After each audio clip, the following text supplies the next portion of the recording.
आज आपण करणार आहे शाही पनीर. त्यासाठी 2 छोट्या आकाराचे कांदे घेतलेले चिरून, एक मोठी शिमला मिरची, 2 टोमॅटो चिरून घेतलेले आहेत आणि हे पनीर घेतलेले. काजू घेतलेले आहेत इथं एक 15 ते 20 काजू घेतलेले. हे टरबूजचं बी घेतलेले. कच्चा मसाला घेतलेला आहे आणि कस्तुरी मेथी 1 चमचा घेतलेली आणि तेजपान, दही आणि फ्रेश क्रीम आपल्याला लागणार आहे. सगळ्यात 1 चमचा तेल घ्यायचे आपल्याला. तेल गरम झाले, त्यात कच्चा मसाला आपण घेतलेला हा टाकून घेऊ. तेजपान पण टाकून घ्यायचे.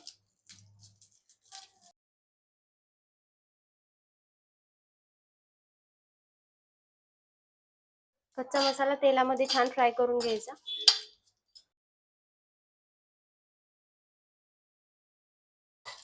टोमॅटो आणि शिमला मिरची,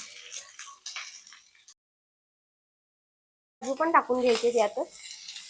हे टरबूजचं बी टाकून घेऊ.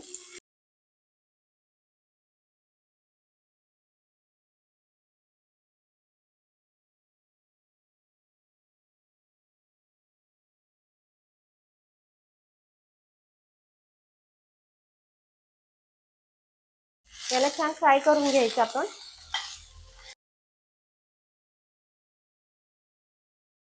आणि टोमॅटो छान शिजून घ्यायचा वाफेवर. एक 2 ते 3 मिनिटं आपण याला झाकण ठेवायचे. कांदा टोमॅटो शिजतोय तोपर्यंत आपण हे पनीर कट करून घेऊ.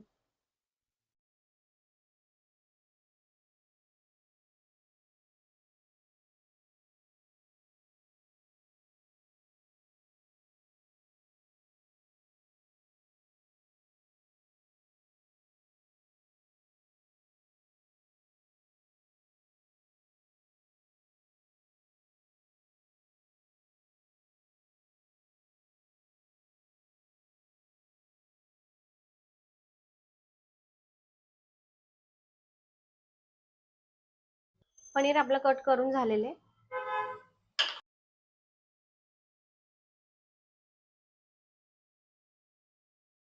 कांदा आणि टोमॅटो पण छान शिजले गेलेले.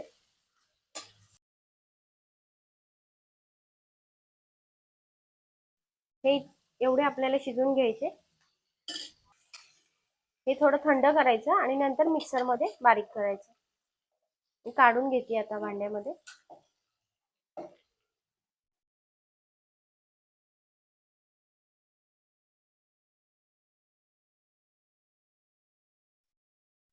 कांदा आणि टोमॅटोची एकदम बारीक पेस्ट आपल्याला याची करून घ्यायची ग्रेव्ही. भाजीसाठी आता 2 चमचे तेल घ्यायचे.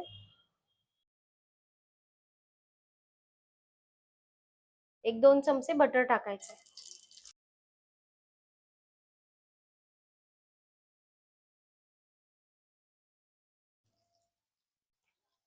या ग्रेव्ही मध्येच आपल्याला अद्रक आणि लसूण पण टाकून घ्यायचे. याची पण छान पेस्ट करून घ्यायची. ग्रेव्ही आपली छान बारीक करून झालेली आहे. आता आपण भाजीसाठी मसाला टाकून घेऊ. याच्यामध्ये अर्धा चमचा हळद टाकून घ्यायची, अर्धा चमचा धना पावडर आणि 1 चमचा काळा मसाला आहे तो टाकून घेऊ. 1 चमचा लाल मिरची पावडर. हे छान फ्राय करून घ्यायचा मसाला तेलामध्ये.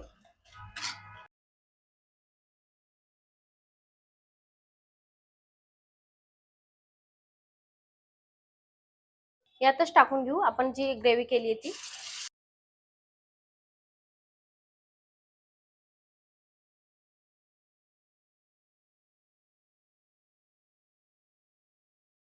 ग्रेव्ही मसाल्यामध्ये छान मिक्स करून घ्यायची.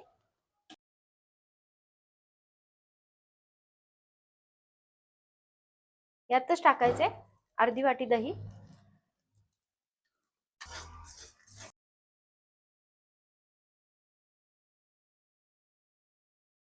तर आपल्याला किती पातळ करायची त्या हिशोबाने आपण पाणी टाकून घ्यायचं याच्यात.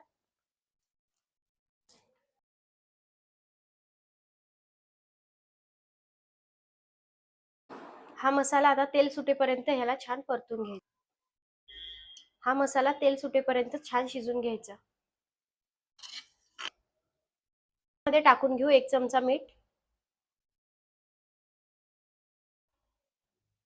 1 चमचा कसुरी मेथी घेतलेली ती पण बारीक करून टाकून घ्यायची.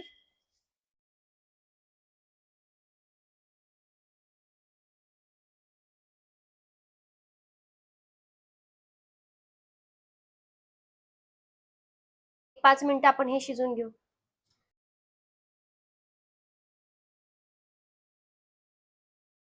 एक 2-3 मिनिटं झालीत, भाजी शिजते.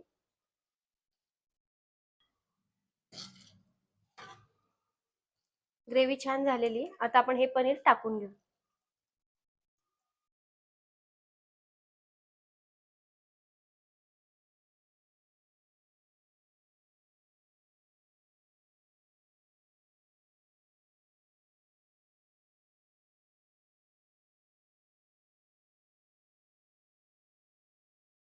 पनीर छान मिक्स करून घ्यायचं.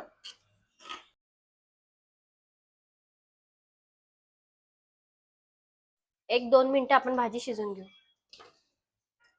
एक 2 ते 3 मिनिटं झालेत, भाजी आपली शिजते.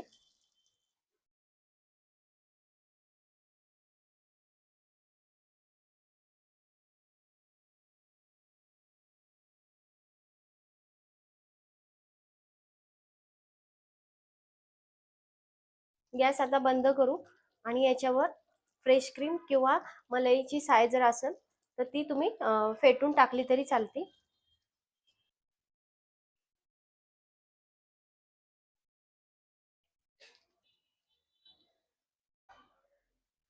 या पद्धतीने तुम्ही भाजी करून बघा, खूपच छान होती आणि चवीला पण खूप छान लागते.